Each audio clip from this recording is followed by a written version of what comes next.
டாஸ்மாக் மாதிரியே பல டிபார்ட்மெண்ட்லயும் மறுபடியும் சொல்றேன், கட்சி நிதின்ற பேர்ல அடிச்ச கொள்ளைய ஒண்ணு ஒன்னா கவர்மெண்டோட கஜானாக்குள்ளேயே கொண்டு சேர்த்துக்கிட்டே இருக்கிறாங்க. இப்பவும் சொல்றேன், மக்கள் பணத்துல இருந்து ஒரு பைசா கூட தொடமாட்டோம், தொடவும் விடமாட்டோம், தொட்டா விடமாட்டோம், இதுக்கு முன்னாடி தொட்டவங்களையும் விடமாட்டோம்.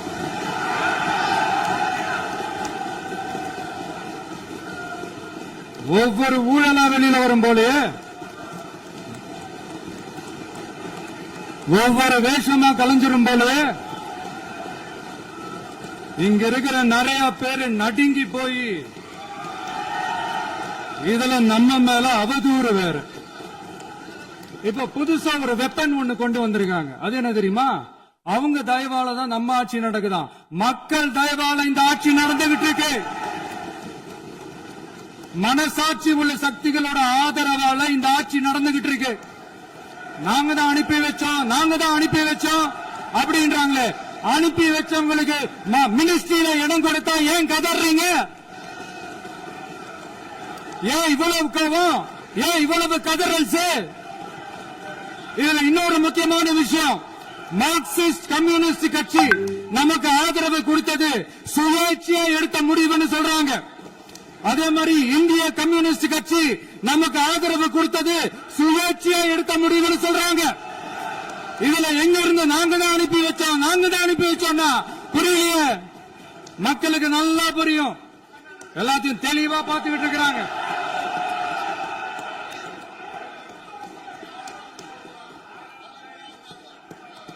முதலமைச்சர் கண்டிப்பா பண்ணலாம். மாண்பு முதலமைச்சர்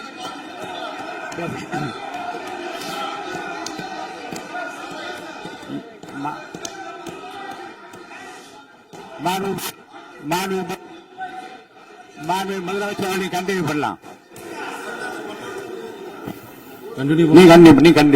நீ கண்டினியூ பண்ணலாம்.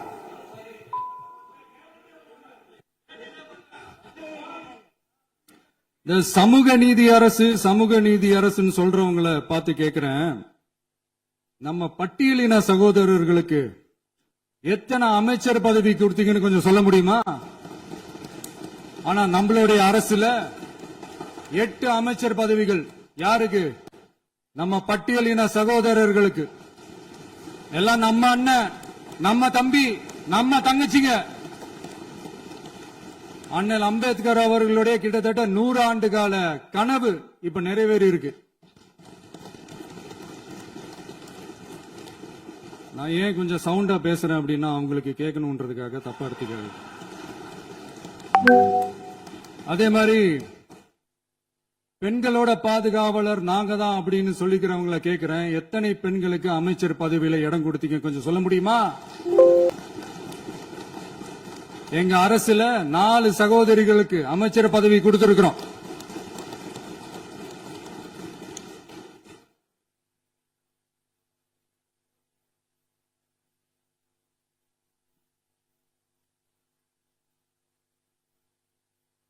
அதனால மக்களால் நிராகரிக்கப்பட்டு மக்களால் அகற்றப்பட்டவங்களுக்கு ஒண்ணு சொல்லுகிறோம், தப்பே செய்ய மாட்டோம், ஊழலே செய்ய மாட்டோம், நேர்மையா தான் இருப்போம், நியாயமா தான் இருப்போம் அப்படின்னு சொல்றவங்களால மட்டும்தான் கூட்டணி ஆட்சி அமைக்க முன்வரும். ஆட்சியிலையும் பங்கு, அதிகாரத்திலையும் பங்கு கொடுக்க முன்வரும். ஊழல்லையே ஊறி போனவங்களால இந்த கூட்டணி ஆட்சியோ ஆட்சியிலையும் பங்கு அதிகாரத்திலையும் பங்கு கொடுக்க முன்வராது. மெஜாரிட்டி இருந்தாலும் தரமாட்டாங்க, மெஜாரிட்டி இல்லனாலும் தரமாட்டாங்க. கேட்டா ரெடிமேடா ஒரு பதில் ஒண்ணு வச்சிருப்பாங்க, கூட்டணி ஆட்சியை மக்கள் விரும்ப மாட்டாங்கன்னு. அதே மக்கள் தான் இப்ப அவங்கள பார்த்து சிரிக்கிறாங்க. நான் பதவி ஏத்த அன்னைக்கு கொஞ்சம் டைம் அவகாசம் கேட்டேன். எதுக்கு கேட்டேன்? நிதி நிலைமை எல்லாம் கொஞ்சம் மோசமா இருக்குது, அதெல்லாம் கொஞ்சம் சரி செஞ்சுக்கிட்டு படிப்படியா கொஞ்சம் கொஞ்சமா நான் கொடுத்த வாக்குறுதிகள்லாம் செயல்படுத்துவேன், அதுக்காக கொஞ்சம் டைம் அவகாசம் கேட்டேன். நான் ஏதோ வேற எதுக்காகவோ வேற யாருக்காகவோ ஏதோ அவகாசம் கேட்ட மாதிரி. அடுத்து இங்க சபையில இல்லாதவங்களை பத்தி பேச வேண்டாம்னு நினைக்கிறேன்.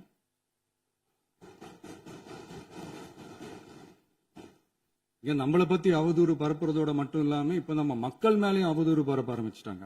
மக்கள் நமக்கு ஓட்டு போட்டது தப்பான், குடும்பம் குடும்பமா நமக்கு ஆதரிச்சது தப்பான்.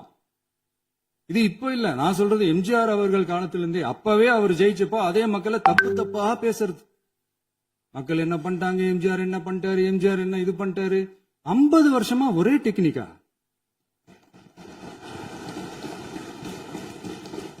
டெக்னாலஜி எல்லாம் மாறி வேற எங்கேயோ போயிட்டு இருக்கு பஸ். இதுல கொஞ்சம் டெக்னிக்காச்சும் கொஞ்சம் மாத்தினா கொஞ்சம் நல்லா இருக்கும். அதனால மக்களுக்கு யூஸ்ஃபுல்லா இருக்கிற மாதிரி இந்த ஆக்கப்பூர்வமான கருத்துக்களோ ஆக்கப்பூர்வமான யோசனைகளோ இருந்தா சொல்லுங்க. அது நாங்க டெஃபரெண்டா எடுத்துக்கிறோம். ஆனா அது